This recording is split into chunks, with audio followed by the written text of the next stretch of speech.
Oh, good day there. My name's Paul Lyons. I'm from paintings.nz, and, well, what do you think we should paint tonight? Do I hear you say, paint the Southern Alps? Paint the Southern Alps? I think I heard you say paint the Southern Alps. All right, let's do that. Only we won't do the whole of the Southern Alps. That would be greedy. So we'll just do a section.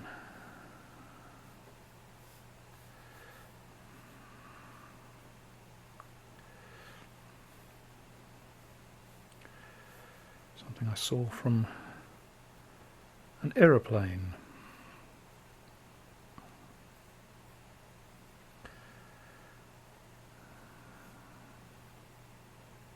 If you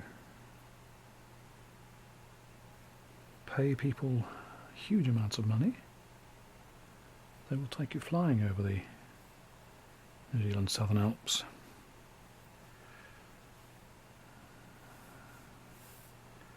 They will even let you take photographs.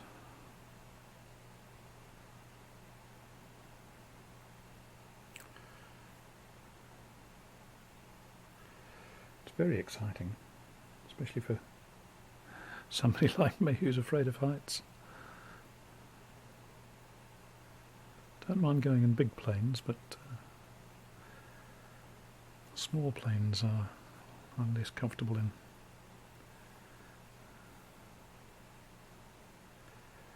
I've been up the Eiffel Tower and I've been up the Sky Tower in Auckland, and I've been on the London Eye, and I hated all of them.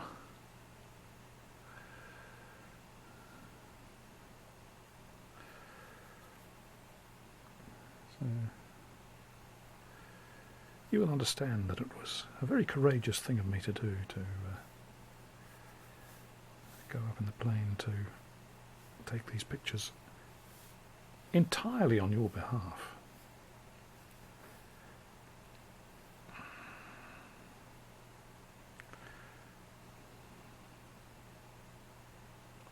It's actually quite complicated, some of this rock formation, so we'll see whether or not I can do any sort of useful simplification.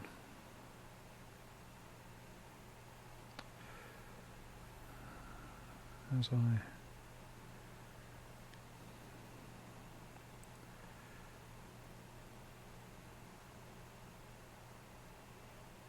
proceed through the painting.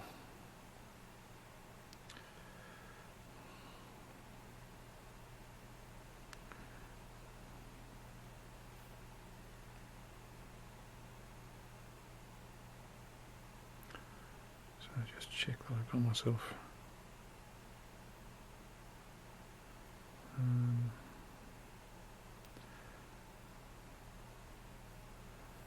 attaching the right pieces of rock to the right other pieces of rock.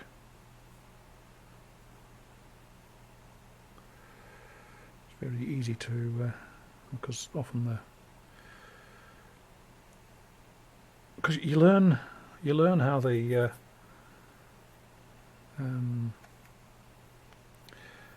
land formations are connected to each other as you go through the painting. I suppose if I did heaps of preparatory sketches, I would learn that by doing the sketches, but I tend not to. There's a very interesting section here which looks like a sort of slide. Maybe there's a slide, a rock, an ice slide, I don't know, but it seems to come from well, painted in a little bit, seems to come from a cliff in the side of the mountain. So there's this area that goes right down, and then there's this big icy slide that's associated with it, which is interrupted by another big piece of rock. Kind of interesting.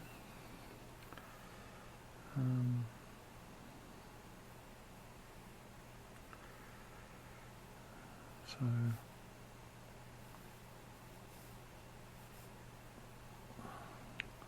just starting to fill in, or to indicate where some of the darker areas are.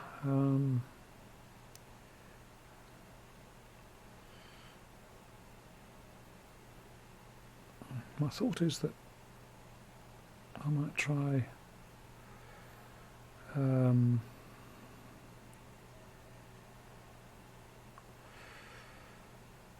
doing some of this with quite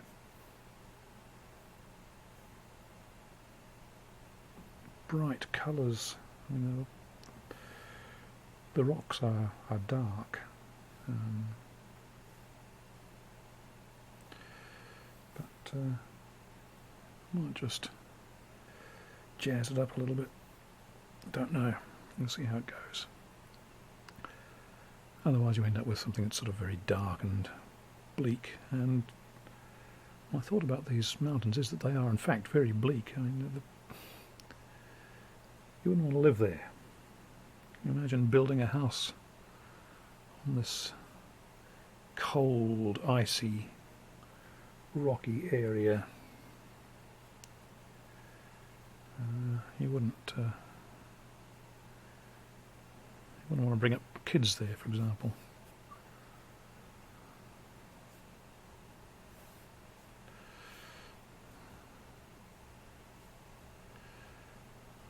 There's an interesting shape there. It's covering over some snow, just covered with snow.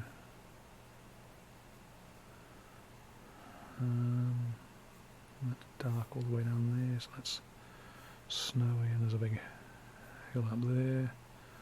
So we got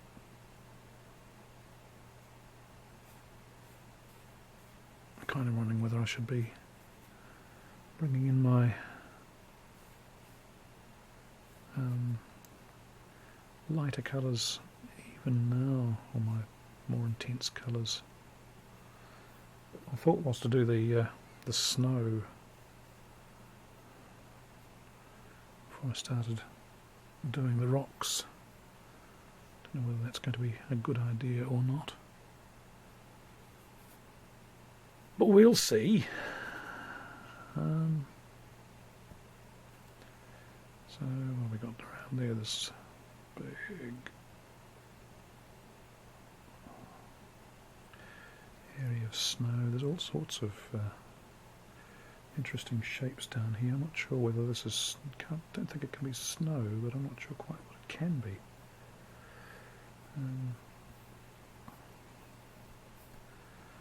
It's ice that's clinging very precariously to the very, very vertical cliffs in that area.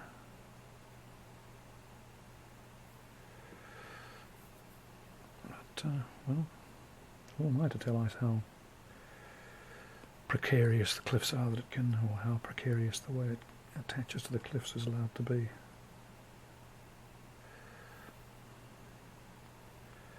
Maybe there's some underlying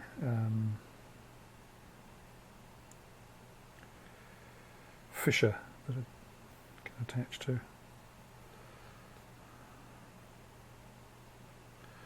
Various bits of snow in there, but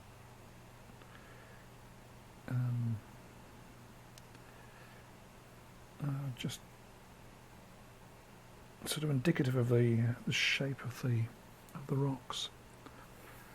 All right, so let's stop doing rocky things at this point, and let's put in a bit of sky.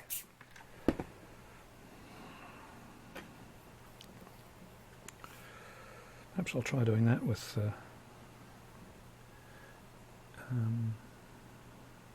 credit card, just for fun.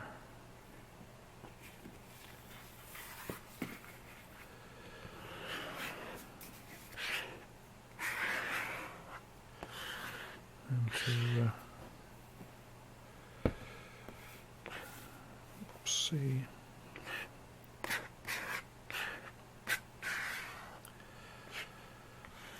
And to give us something that's got a little bit of interest, textural, not textual, a little bit of textural interest. And I'll take it down a little bit further, and since I've got a blob of paint there I want to get rid of. And below that we're going to have some sort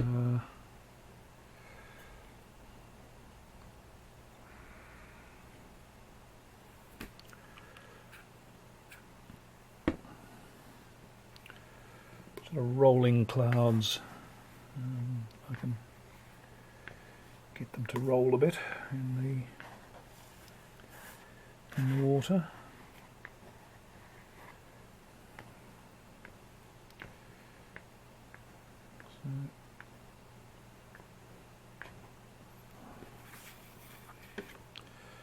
See if we can follow that shape now. On this occasion, getting the clouds to follow the shape of the tops of the hills is a sensible thing to do, at least in some places, because the hills, of course, are, or the mountains, are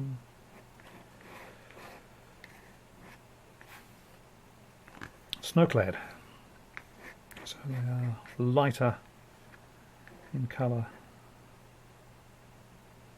than the clouds.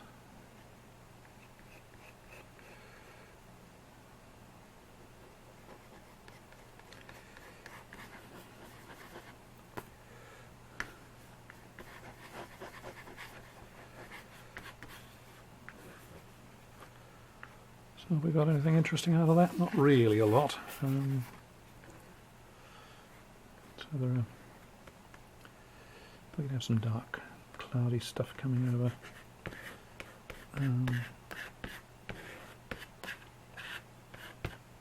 over the hills. There we go. Let's fill that in a bit. And let's put a bit of water there so we can try and just get some colour mix between those two areas.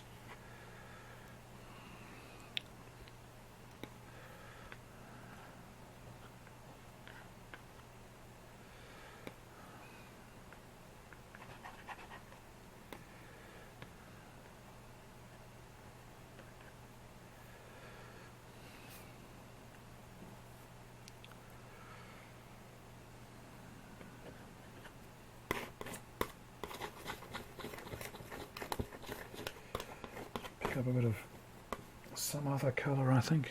I don't know what we want. We've only got 3 colours to choose from. So I put a bit of blue, a bit of red in there. Apparently a bit of sand as well. I can feel it crunchy underneath the credit card.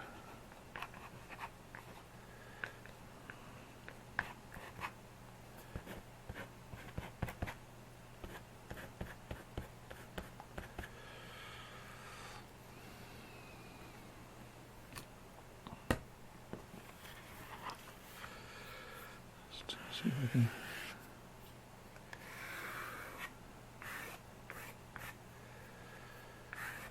even out the sky colour. This is all experimental. I've never used the credit card for outlining the sky before. Maybe I should have had more water. Maybe I'll put more water on now and just see how it goes. It seemed very wet to start with, didn't it, when I first put it on, but it's now behaving as though it's... Maybe I didn't evenly distribute the water. And of course I've got the... you can see the watermark. Saunders Waterford paper this is. It's embossed into the paper.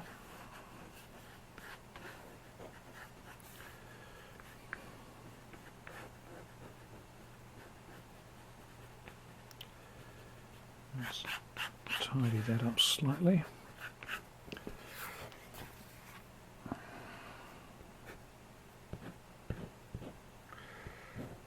And there we go, we're managing to get a bit back to the white of the paper in places, or approximately to the white of the paper. So, let's see if that's... no, I'm not going to get any further with that.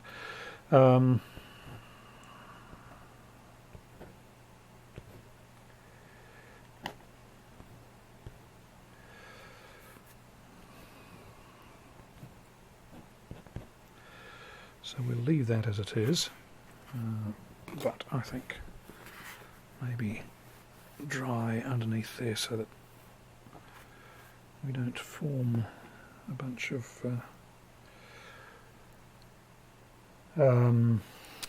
blossoms coming back down into the blue of the sky. Now I want to have some more blue on the mountains where the snow is reflecting the blue of the sky, but I don't want that to be as intense, anything like as intense as the sky itself is. So let's just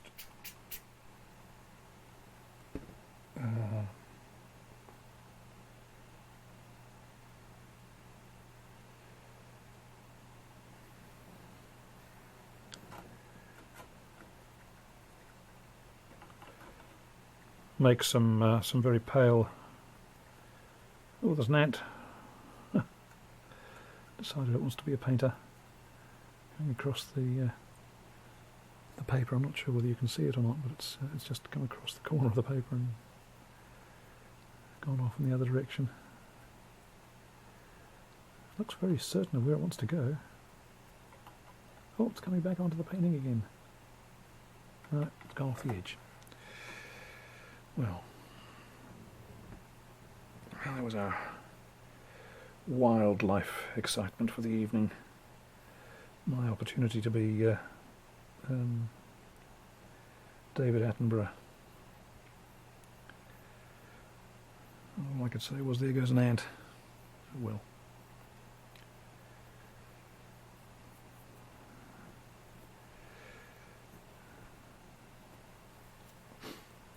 So, now I want to wet quite significant areas of the paper to... oh, that's still very grubby, that brush. In fact, I don't think I want it to be as dirty as that on the paper. So we'll take the water off and try to clean the brush again.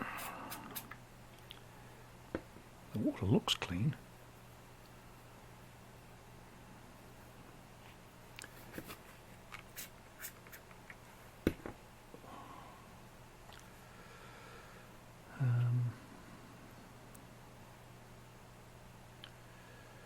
So just brushing lots and lots of water over the areas that I want to put snow on, with the idea being that that will allow the colour I then apply to spread over the surface.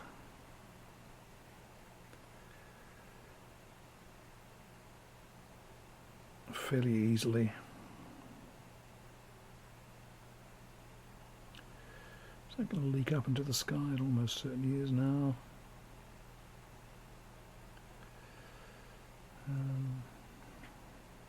Water there. Snow there and down there. That's very dark snow. The way it catches or doesn't catch the light, I suppose, is what's going on there. Is not very much light on that part of the mountain at all. This is, as I said before, light. I don't know whether it's rock or whether it's snow, but it's paler than the rest of the rock, so I'll paint it in pale.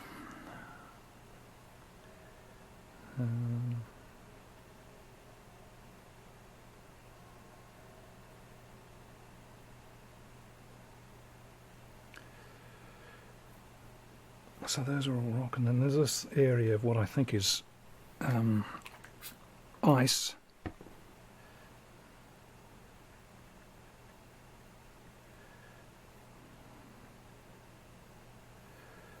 Down here, and maybe some snow in that region, and up there as well. Alright, so let's see what happens when we start putting this blue colour on. So the intention is that it will not end up as blue as this, so I'll be putting it on and taking it off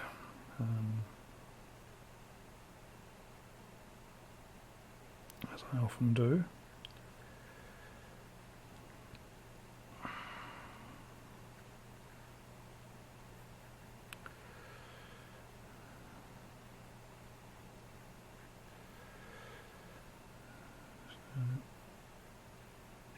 Hopefully I'll be able to blot out areas of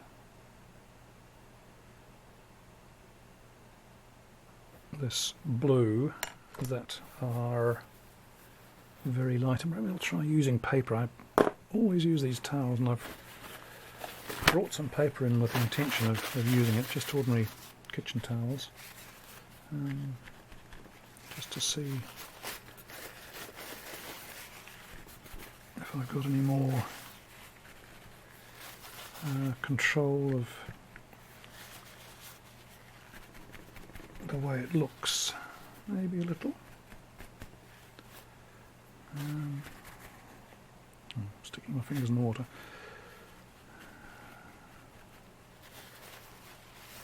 So there's bits and pieces there. So that gives us some texture in the snowy areas, which is kind of what I was hoping for.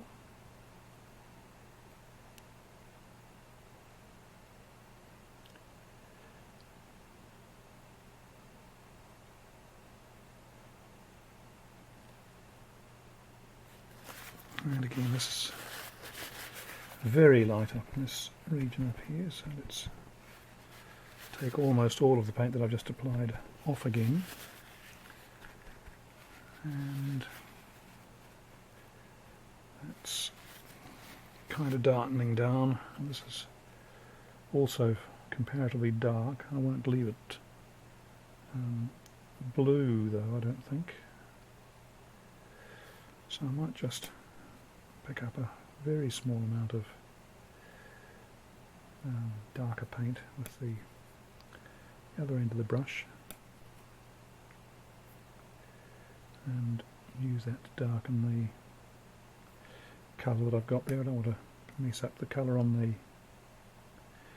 bristle end of the brush, although that probably has already, but not too much. And again, down here we've got whatever this material is.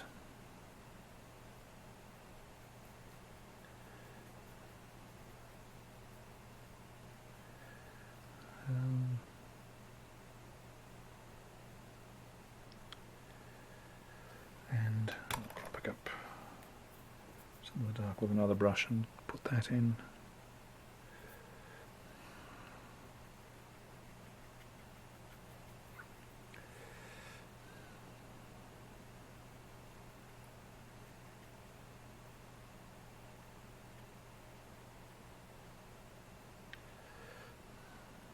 the direction of the lines that I'm scribbling in does in fact correspond to the directional lines that you can see in the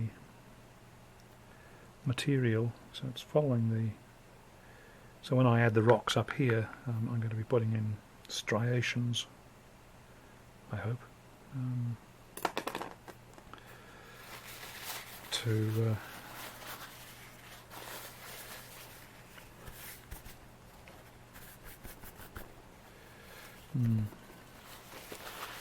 just leave that. So what else have we got? We've got some more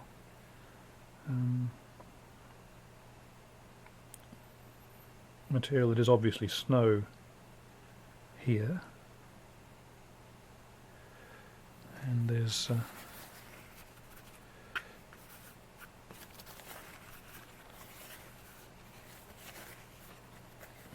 that'll do.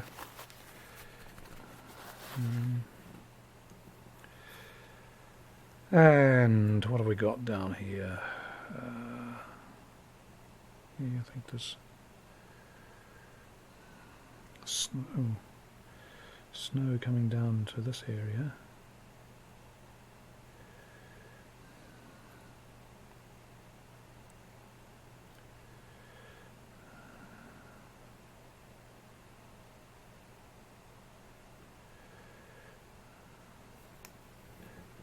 But nowhere near as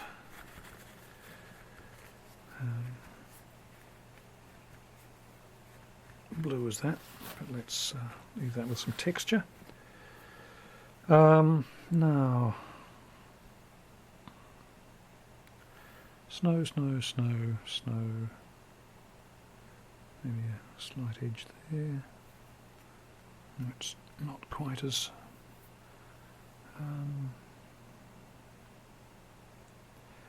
light. A bit of an edge over there and there. Oh, there's some snow up in these regions as well, isn't there? So there it sort of kind of merges with the clouds. I suspect that that's probably just cloud, but I'll put in snow anyway. So that down there is significantly darker. Perhaps I should say somewhat dark. It's not all that terribly dark, but enough so it's different.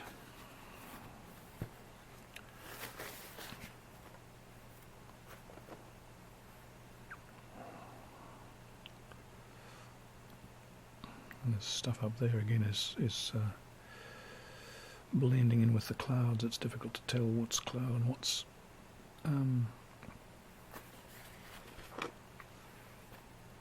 snow.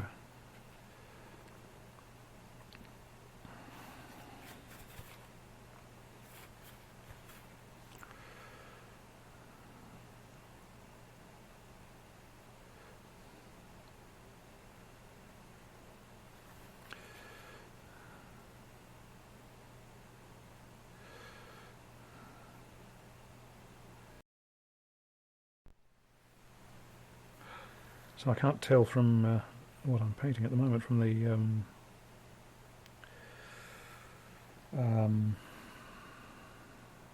reference photo whether this area is snow or rock. It's just ambiguous, but that's fine. Ambiguous is good. Might soften up that edge though and texture some of that snowy area. So let's put in some rocks. These are rocks whose shape is defined not by observation of the real environment, but by the areas where the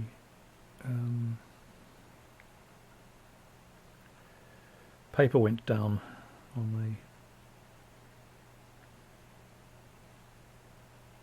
paint and lifted it so that I'm just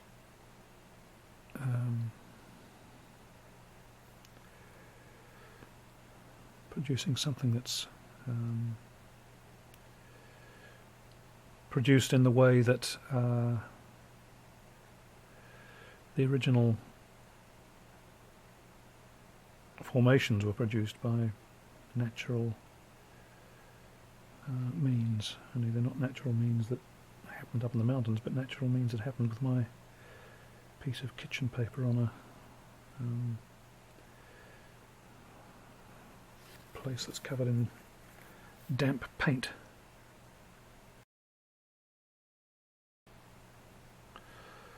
So it's just a general, it's the Badlands feel to this part of the mountain, not somewhere you'd want to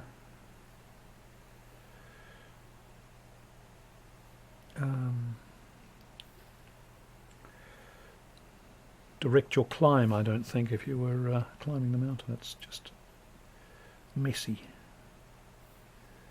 and presumably loose in terms of the snow and the rock, and I don't think you'd want to spend a lot of time there at all. But what do I know? Hardly anything at all. That's what I know. Not being a mountain climber or experienced in the ways of snowy mountains.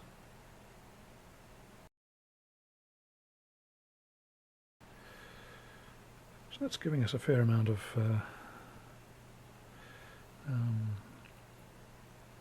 shade, I think, in the large snow-clad area that's sort of in the centre of the painting.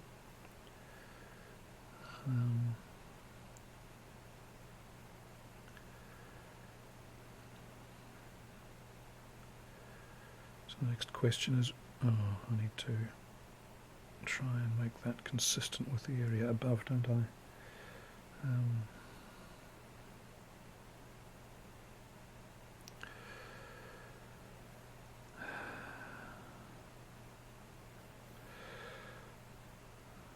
Sort of three-dimensionality to it. All right, let's turn our attention to doing some rocks, shall we?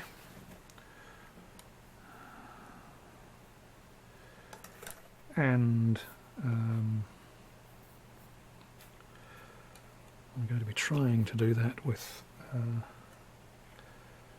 credit card and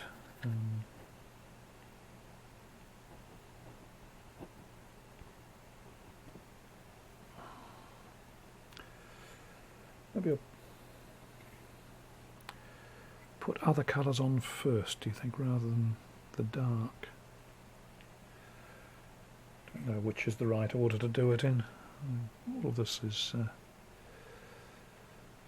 it's always experimental. I never know how to paint.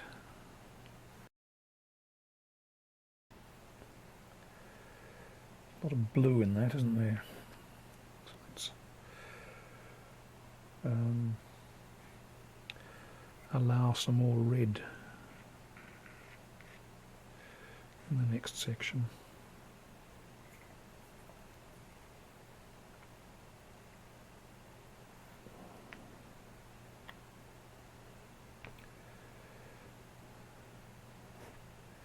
Because of course the neutral tint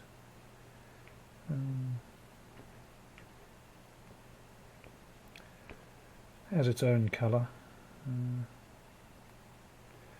I don't like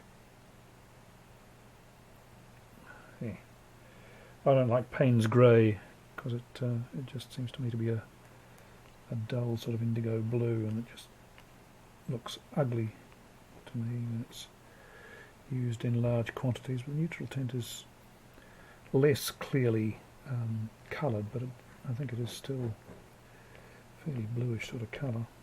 So we add more blue to it and it just enhances that. So let's have a bit of red in the rocks. They could very well be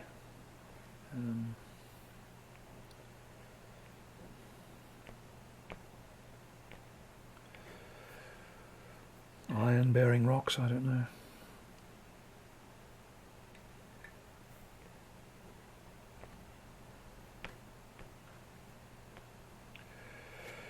I seem to be covering over some of my areas of snow that I boasted that I was going to be able to leave when it came time to doing the rocks. And it doesn't necessarily matter a great deal if we're getting a reasonable amount of texture out of this way of applying paint.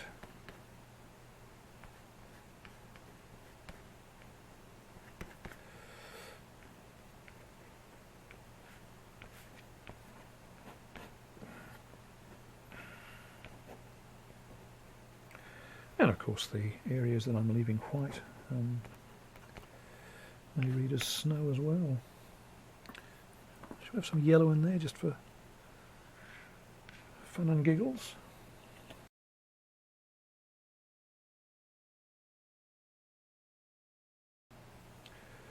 So I said that there were striations in these rocks here and that they were going to carry through into the area below, but they haven't really done a lot, so let's just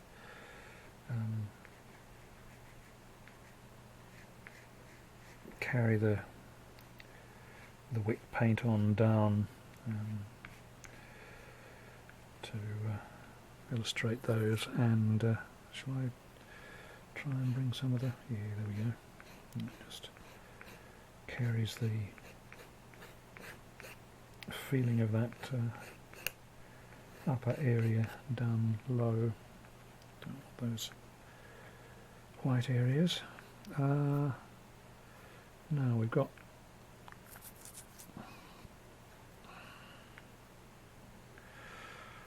rocks there. We need some... oops, that's too delicate. Need some rocks right up at the top there. Let's not try to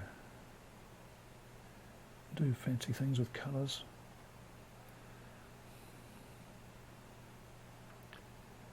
Make the rocks dark. Now we've got various little peaks along here, all of which have sort of stripes of paint. Oops, that's not quite where I wanted it to go. All of which have stripes of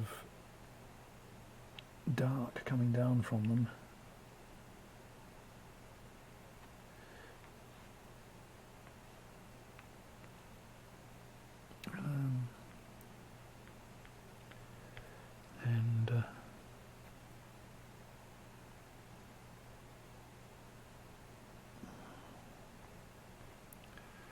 Something there, maybe a little bit of rock over there. You get these ridges that stick out on the top edges where presumably the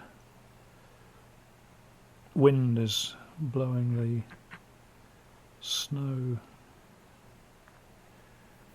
very strongly.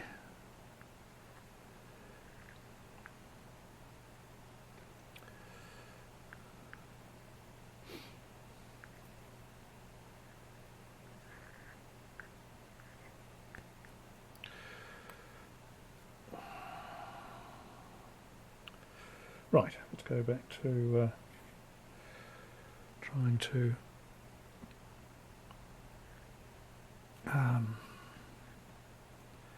do interesting things with colour. Of course, that's complicated down there. There's a whole lot of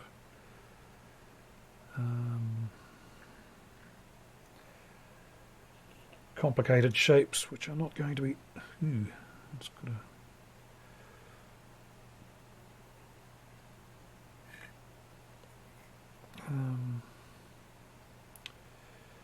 very gloopy feel to it, that blue paint.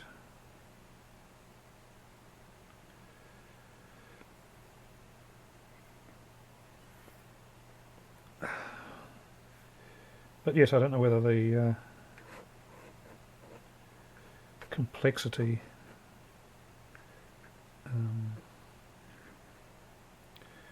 will come through or not. Oh, might do.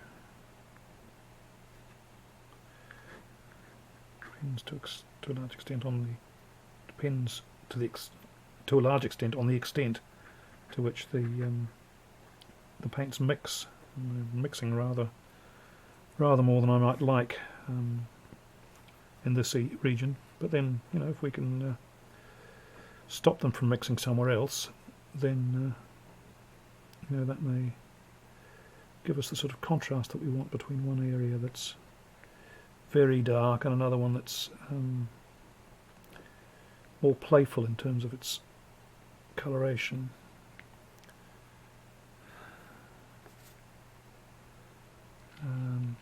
So there's quite a dark ridge going up there.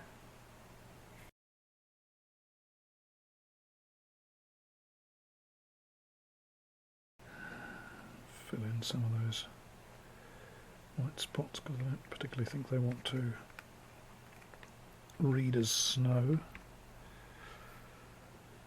Now, as I said, I couldn't really work out what some of this area up here was, so I'm just going to make it dark as though it's rock, and if it ain't, well, I dare say somebody who knows what they're talking about can tell me otherwise.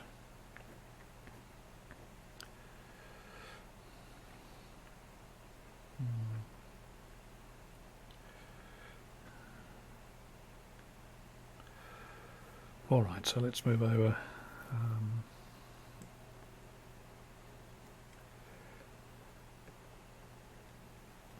Yeah, that helped a bit, I think.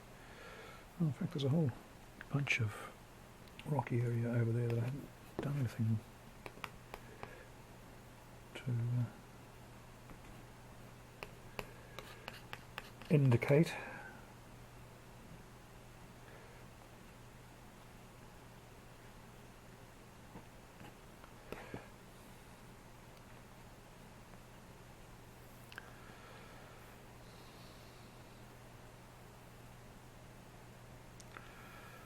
And there's also some rocks coming down here.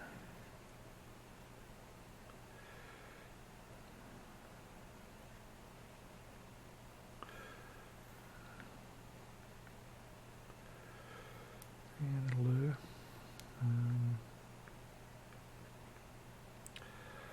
Take that down. Maybe a little bit of... if we can pick up some paint and put it down again. Fairly dark colour in there and just in there as well. To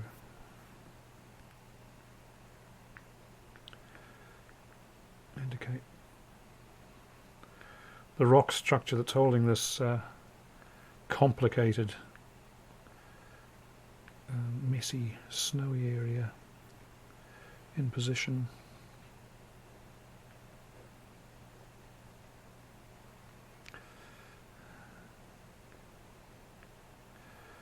Okay, so moving on then, I think.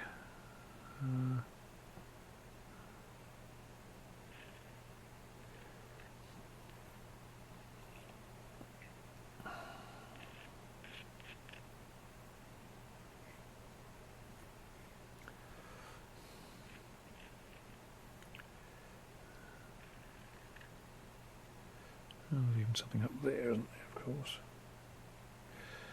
So let's see if we can go up there. So that snowy area.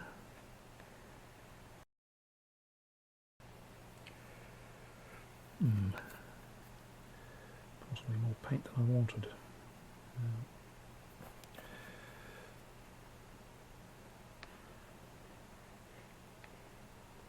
But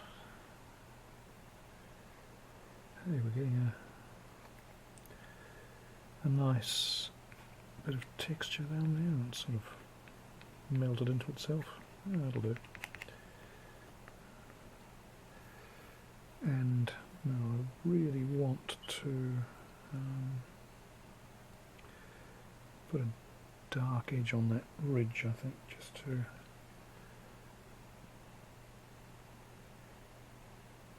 contrast with what's behind it. I want the colours on one side and the other of the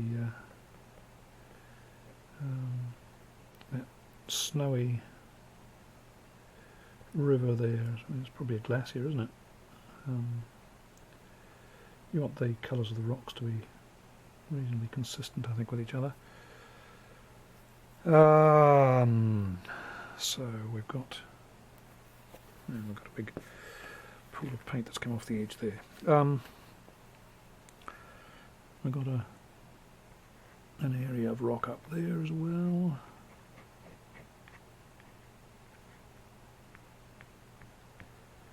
So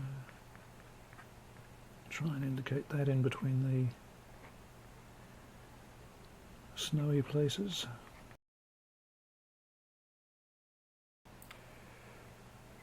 Tiny little bit of red there. Actually, I need to put down more, but I didn't. So that's the way it is. That's what we have to work with. So we're going to work with it.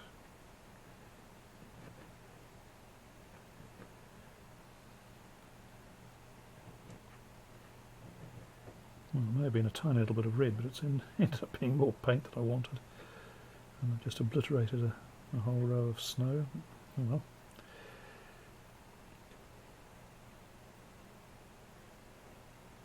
We've got a ridge going down there, and I'm not sure. Might be scree coming up here. Oh no, that's a lake. Ha.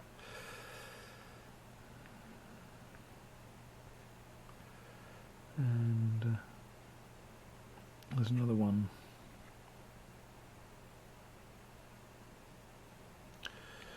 And I'm just doing the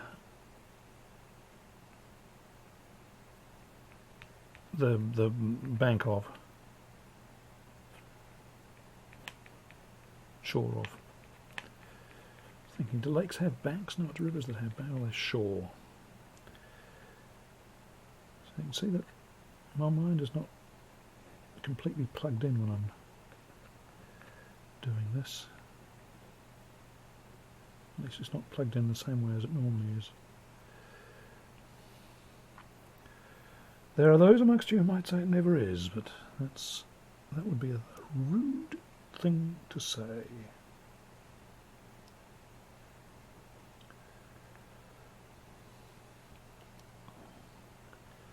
So I've got various bits of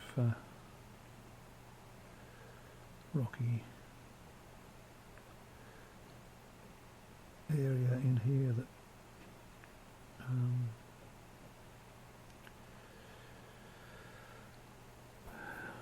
want some dark, and I'm starting to deprive other areas of dark, so I'll actually dispense some.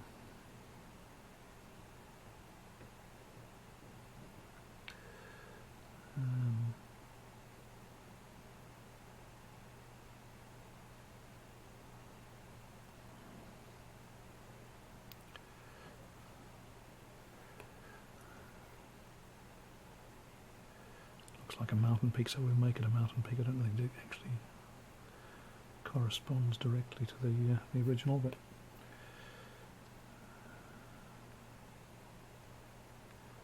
who says reality has to have anything to do with a painting?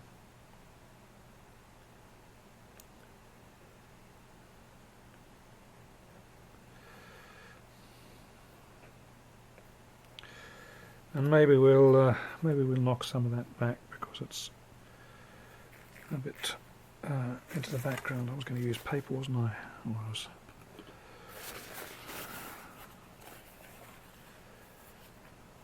planning to use paper for these sorts of things.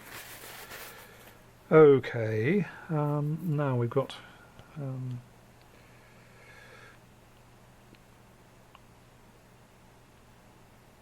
oops, I want some over there as well. A couple of lakes which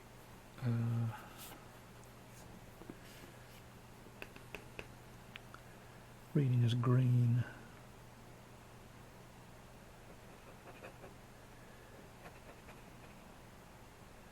But nowhere near that green. That's sort of bright spring green, isn't it? So let's put a bit of dark in amongst that to turn it down a bit.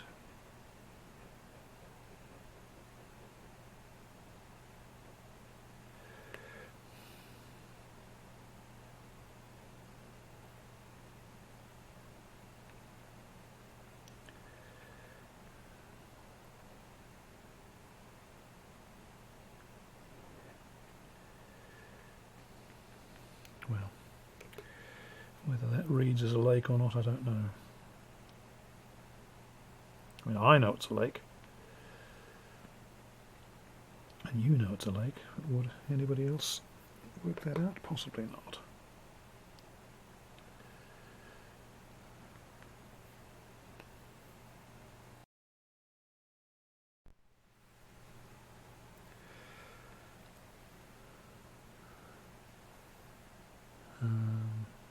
Just a bit more shape up in this region. More shape, bit more shadow.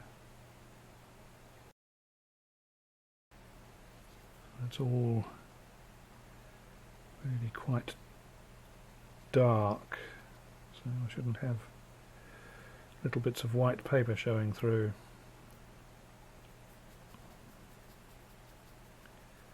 So just dulling those white bits down.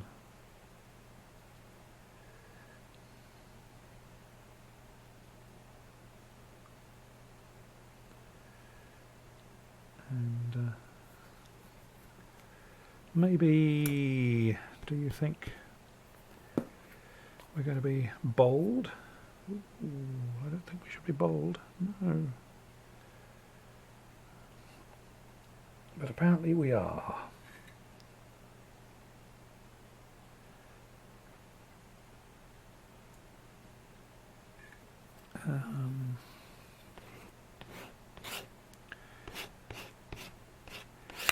Because this part of the mountain is not getting a whole lot of light.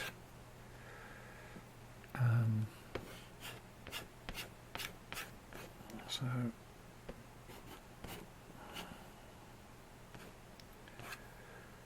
we'll just gloomify it a bit.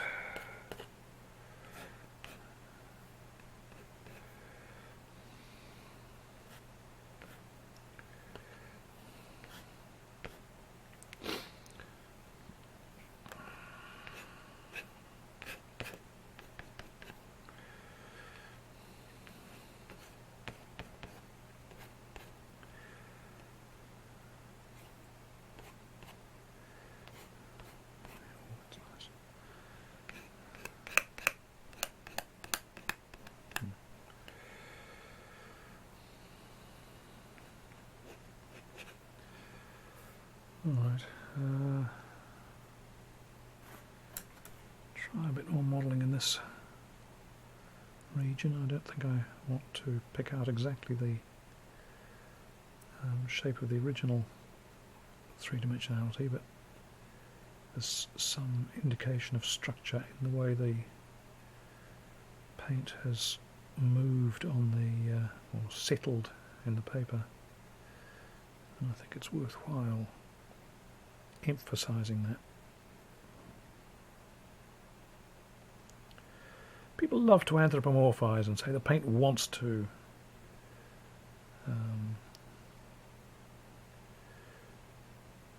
be like this. You know, the painting's showing you how to do things. The painting isn't showing me anything. It's not capable of thought. But if there are things in the painting that happen to suit the concept that's in my mind, then, you know, why not pick them up and emphasise them? So just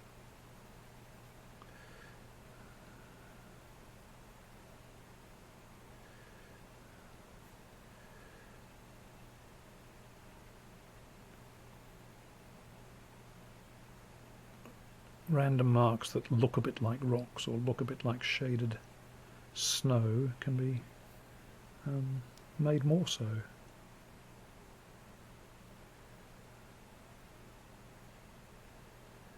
And if I've got the ability to do it, which is the big question, then you know, we can end up with something that looks convincing. Just put enough shading there to give some subtlety to the appearance of the snow in that region.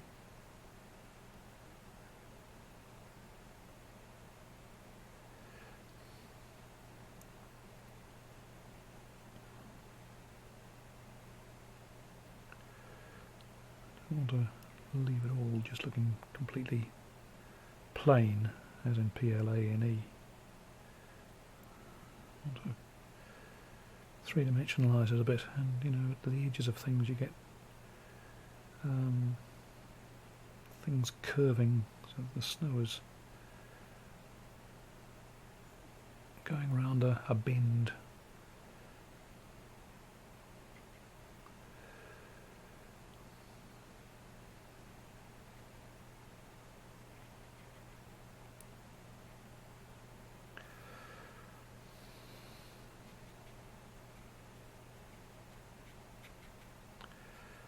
And you get these very subtle things that you're not even aware of that tell you that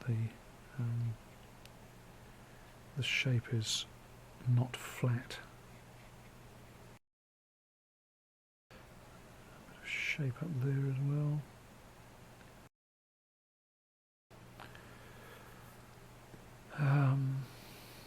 Maybe something up here that is in the snow, but it connects with this piece of rock down here, and maybe some shadow underneath this line of rocks.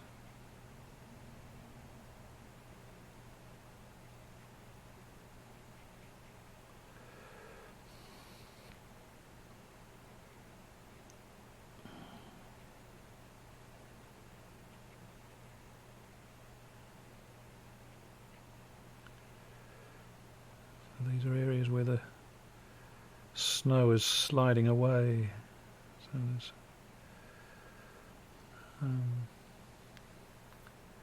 some quite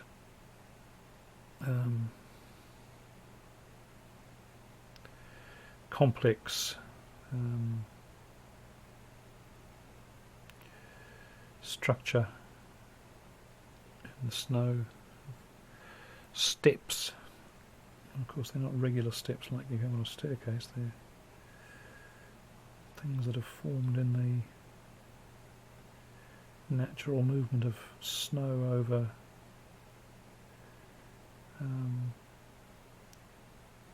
lumpy rocks.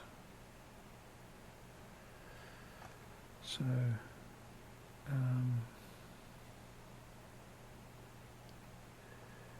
don't want them to be too regular.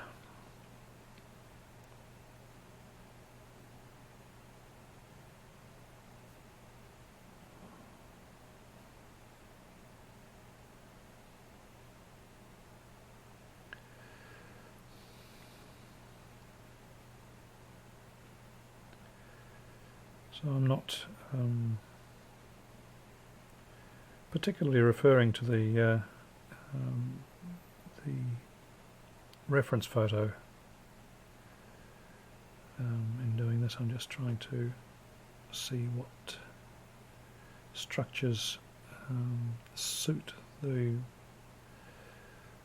essentially random way that the paint has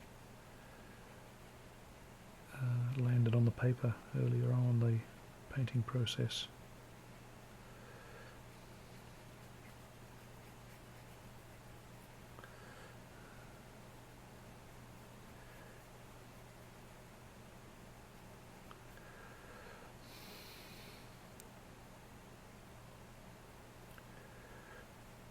need to have something similar along this edge. It's a very hard edge otherwise. So I've got blue paint that I've put on the brush, but it's also picking up some of the dark colour from the rock. So we're getting very dark edges there. I think that's helped a bit, just to reduce the starkness of that edge.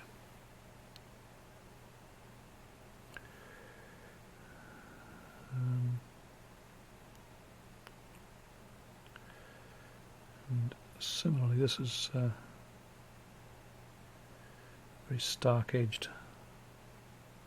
It's kind of like a hawk, isn't it, that we're looking at from above.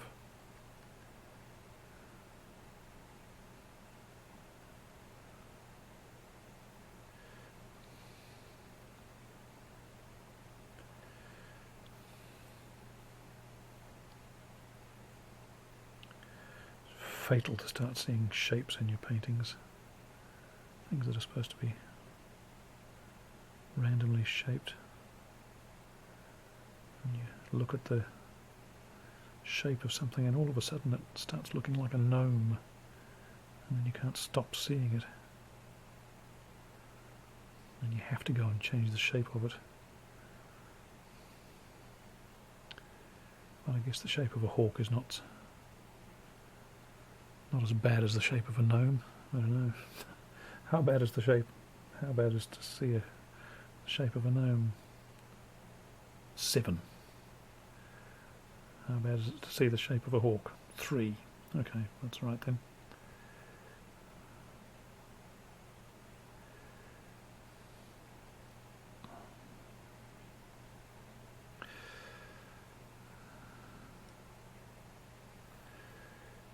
Get rid of some of these really light areas. I don't think they're doing a great deal of good. Maybe those ones can stay. This should be shadowy area, I think.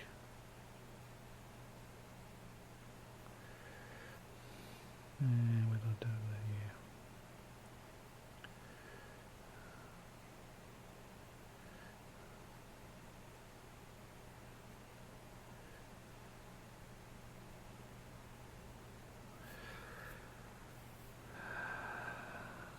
Let's put some shape into the snow in that area to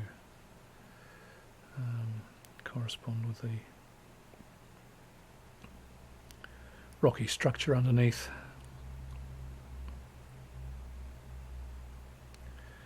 And there's more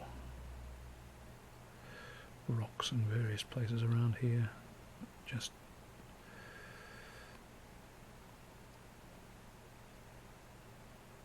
all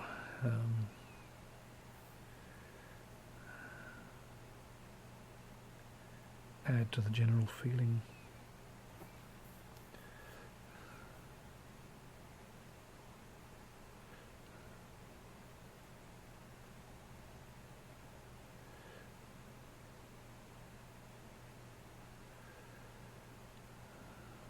Adding to the wing of the hawk.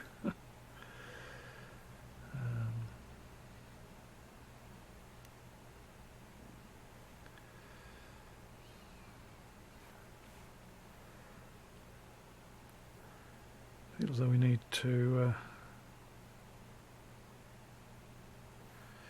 add something in here, I think. Just that it needs some structure, which it's lacking at the moment.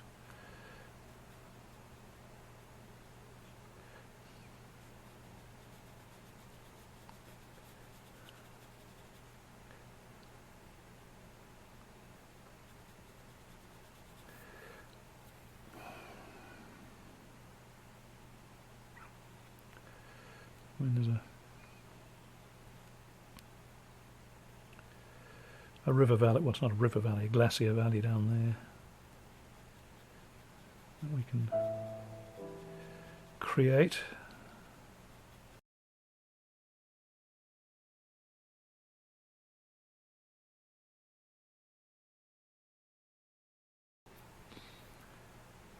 Alright, kind of feeling as though I might be getting towards the end of this, so I'll turn off the camera and do a bit of sitting and looking. Maybe I'll take the edge off that. I think that's just a bit too eye-catching there on the edge of the painting, so let's just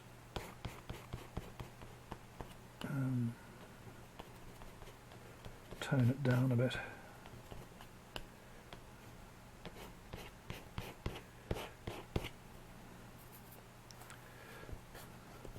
Oh, well, that'll do.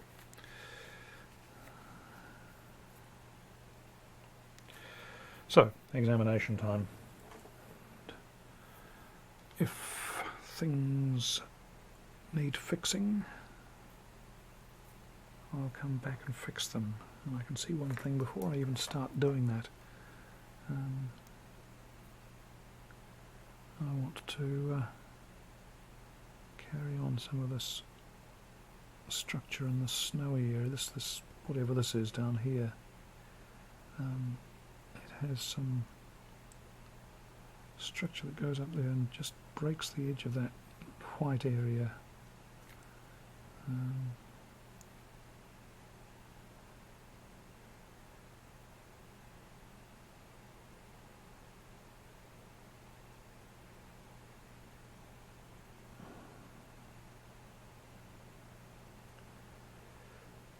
I'll try and blend it into that a little bit.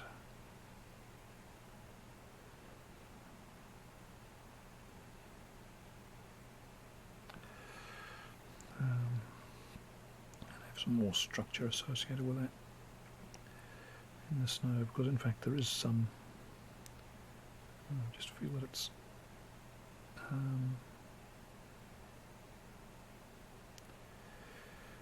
giving some reality to it. I might do a bit in there as well.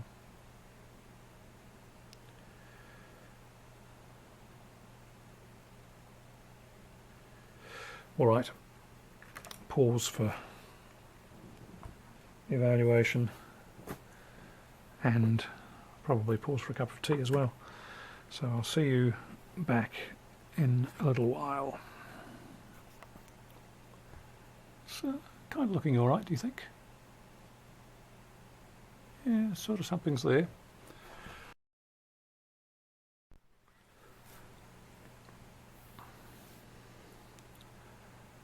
Righty-ho, back with you again.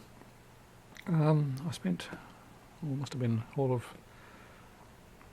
7 seconds looking at the painting and realised that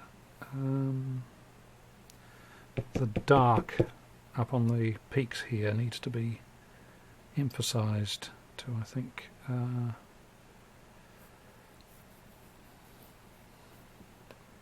just give the painting a bit more focus. Also, it needs to the peak here is not not high enough. So put in some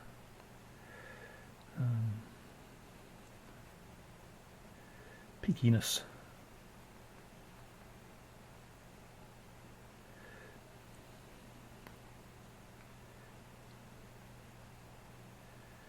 So that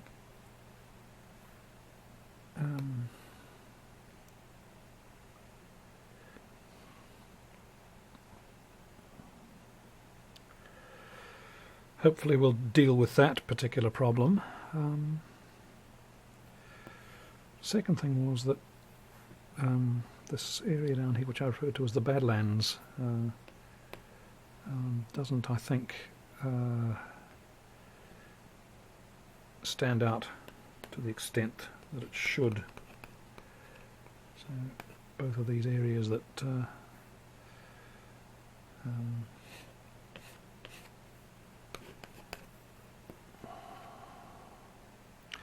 are away from the, or that sort of delimit this there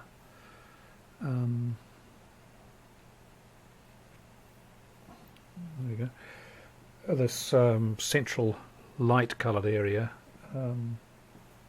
need to be strengthened.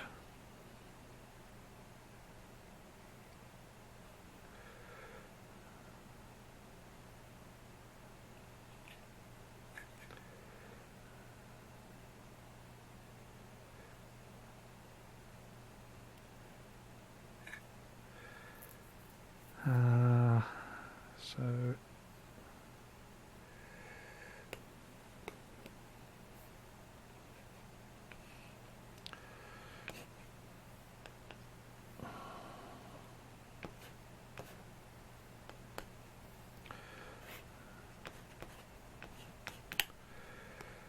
let's attempt to strengthen that ridge there, and some of these rocky areas, and maybe up there as well, and also I think what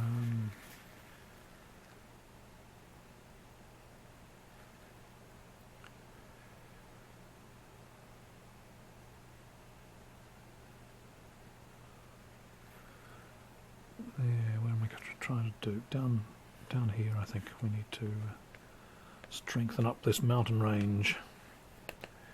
We don't want to have a wussy mountain range, do we? So let's do that.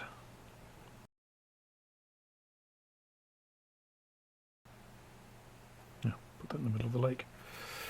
That was clever. Right.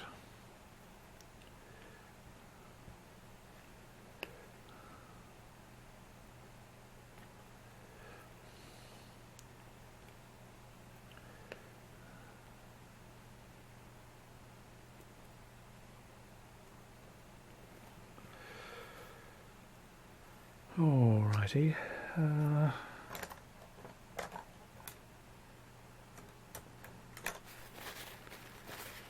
And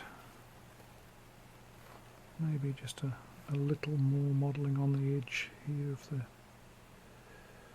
snow.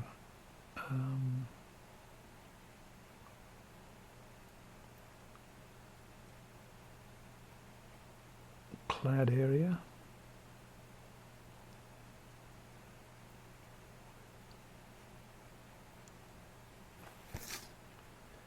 So it's going over an edge rather going round a corner rather than coming to an edge.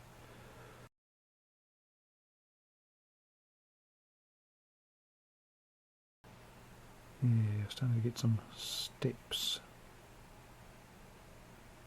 in the paint there, which I think help to contribute to that feeling of the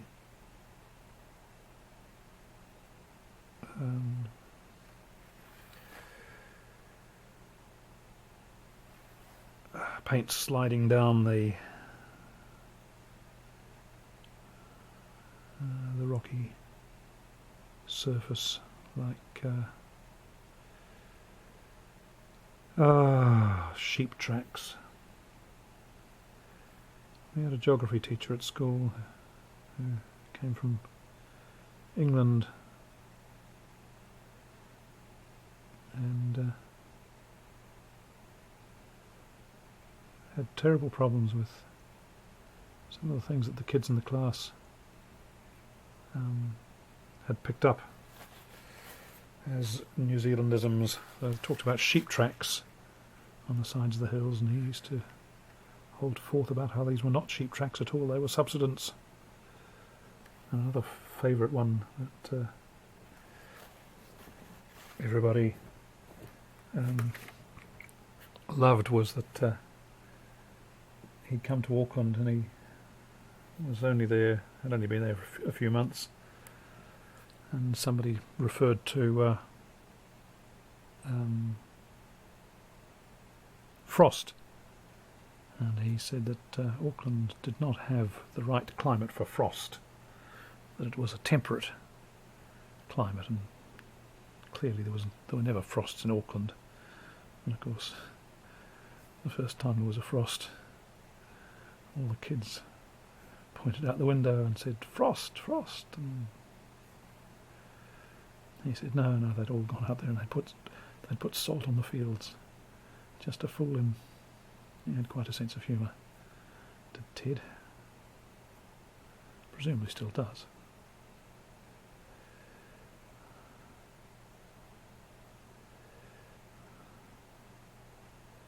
So anyway, this is subsidence in the snow. It's not sheep tracks or indeed mountain climber tracks, it's subsidence. But I don't want to... oh, it's stronger than I wanted. So knock it back then, don't be silly.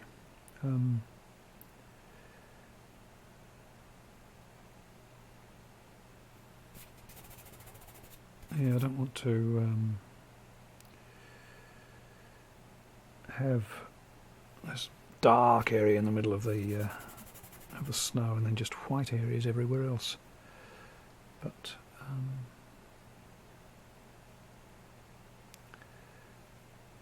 it's kind of difficult to do all this subtle shading.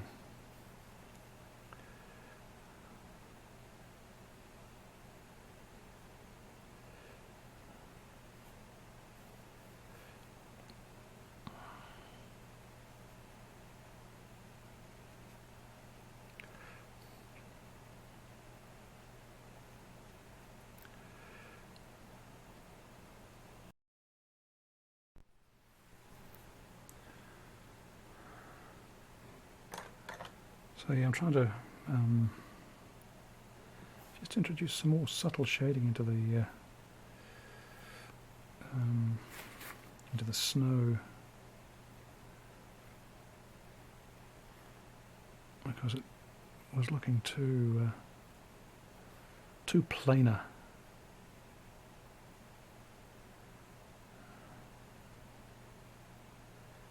But it really is quite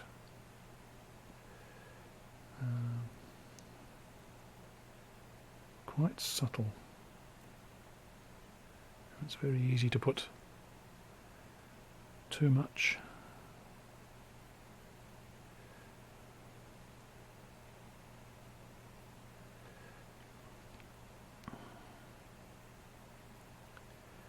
colour down.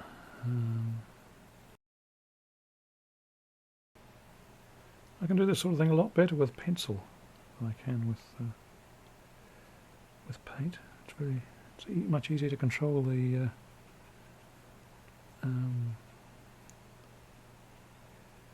tones with a pencil than it is with a paintbrush.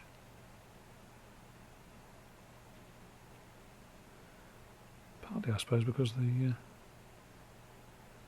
paintbrush has a tendency to change shape as you use it. I mean, you're pushing the bristles so they bend, and also partly because the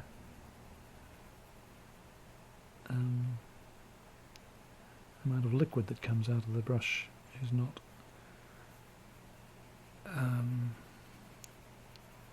easily able to be controlled, so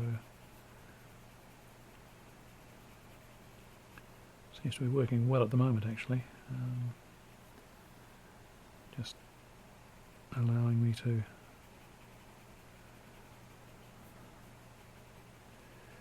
put down a fairly soft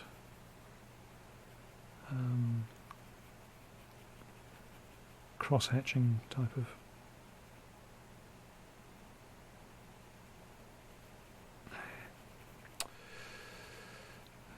effect.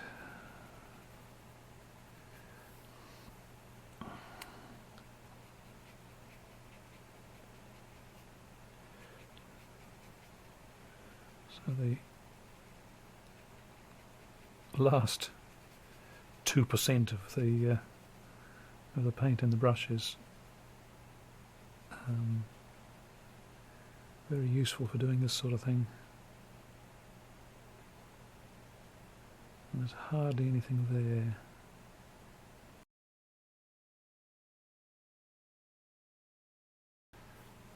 It's not clear to me how much of this you can see on the screen, whether it just seems to be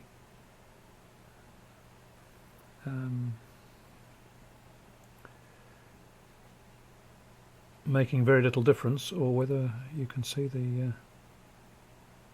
subtleties of the paint. I know that the camera seems to emphasize the contrast in the painting, so maybe it just seems gross, I don't know.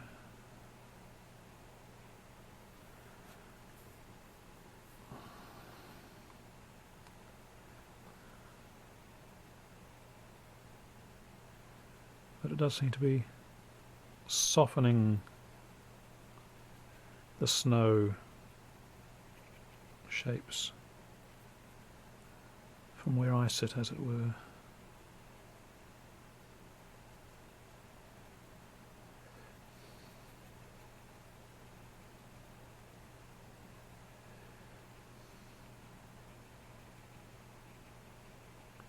But you get to a stage where there's hardly any colour coming off the brush at all, and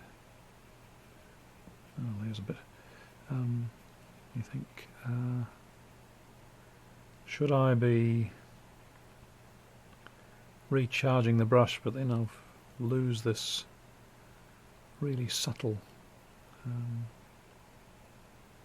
effect that we're getting.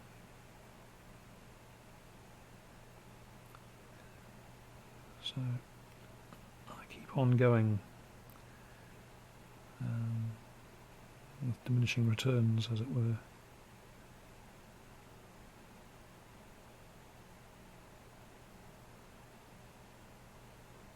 Oh, I suppose it's just a case of being patient.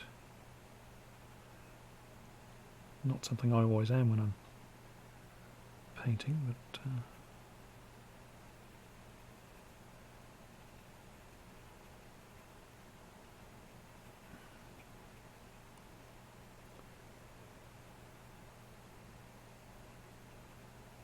now that seems to be producing the three-dimensional structure that I was after and didn't think I'd manage. See how the rock there is now surmounted by a very shadowy area of snow, which is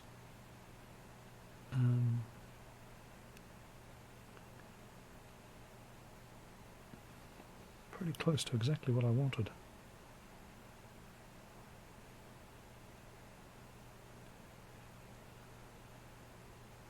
So you win some.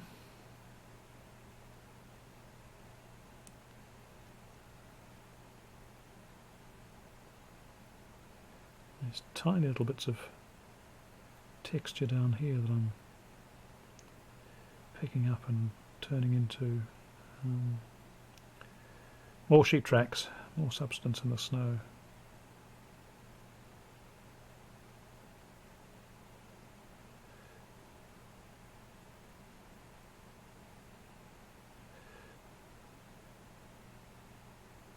That's not so bad.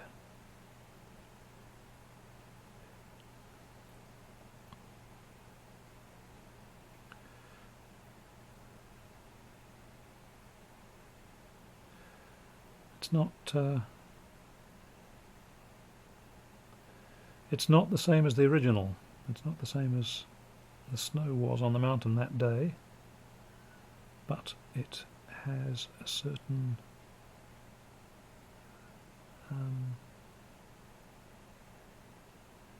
natural look to it that I'm not going to spurn.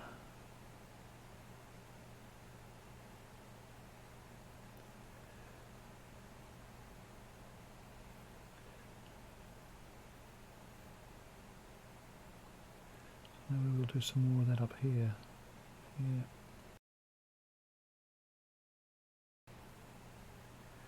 And eventually you think, oh, I better put some more paint on the brush.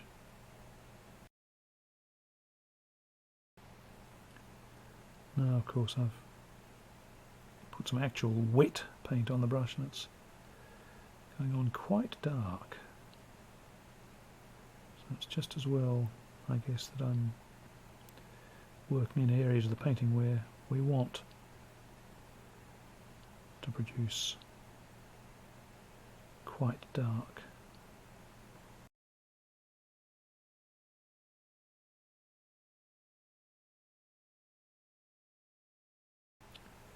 Let's try to soften this hard edge. I think I should probably stop and have another look at it. Don't know whether any of this delicate shading is actually improving the picture or not. So I'll come back to you in a little while.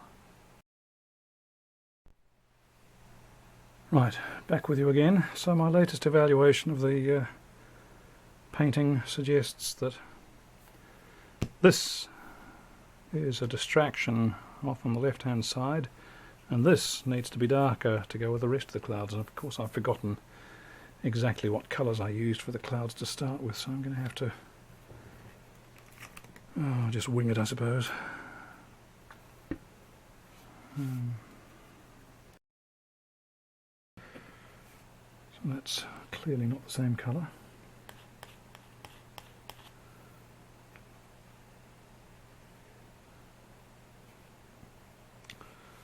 Maybe getting a bit closer.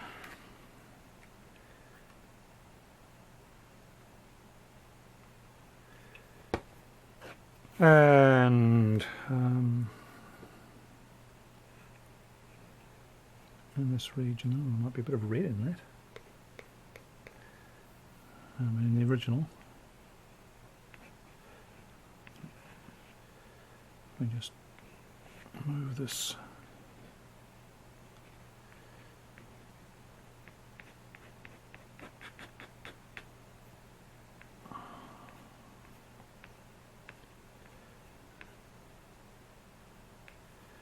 Try and blend it with the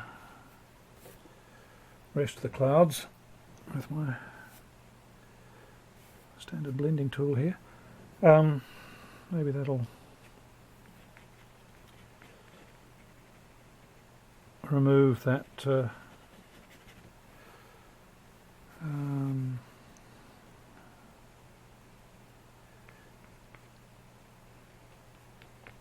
on, cover that over. There you go.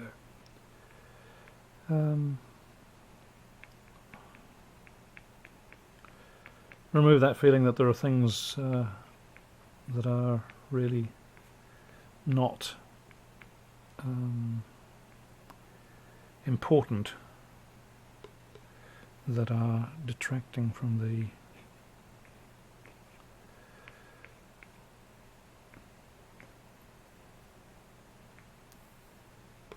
main focus of the painting, the mountains.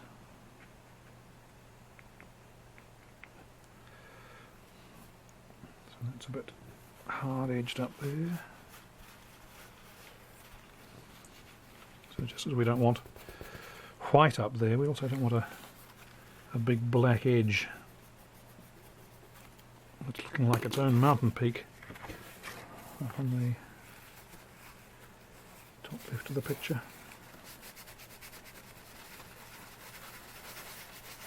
That's as far as I can clear it up, it's probably enough. And soften the edge that I've produced there as well. Right.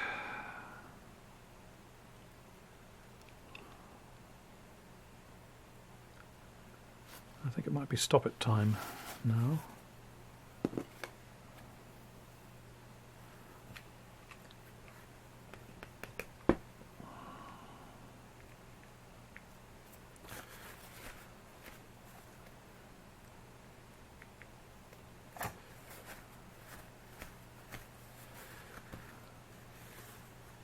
I mean, I kind of want that to be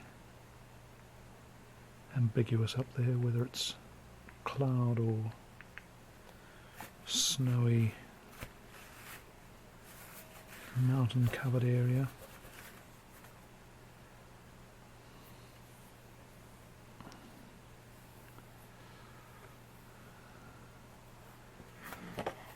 And of course there's this in the sky which I try and get rid of it. May cause more problems. Oh no, we might be getting rid of it a little bit.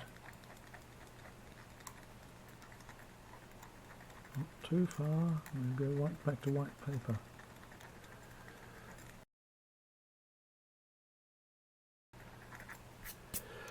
That's as far as I dare go with that. I don't know whether it's improvement or not. Alright, it's the third time of asking. I think I'm going to have another look at it just to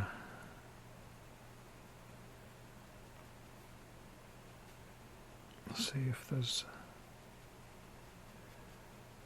any more that can be done to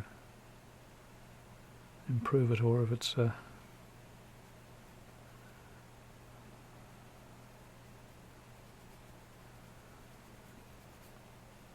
been improved out of more recognition already.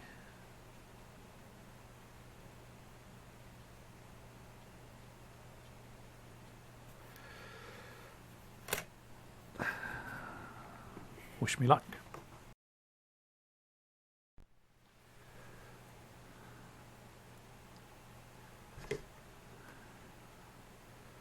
All right, I'm feeling pretty comfortable with it now. I just did a little bit more modelling in there and in and around here as well, but otherwise I'm going to say that I've finished, and to prove that I've finished I'll sign it. I don't always sign my painters, I often forget to, but I'll sign this, and of course I have to decide where to sign it now because there's all this complexity. I might just do it down here.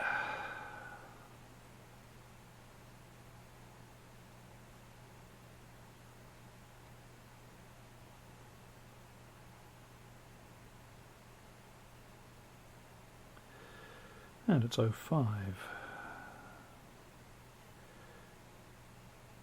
20. Alright. That'll do. I've stopped. I really have. And thank you for keeping me company this evening. Oh, maybe if I just added a little bit more up there. Do you think I should? I'm going to.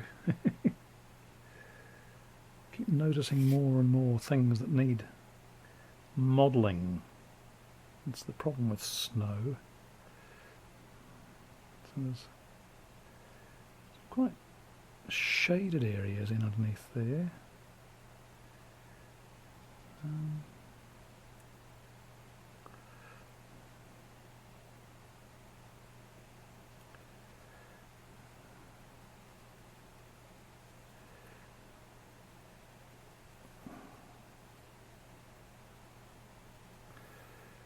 And then the rockage that was there, of course, has now become virtually invisible, so we'll reinforce it, and the rockage that's going along there has also kind of disappeared.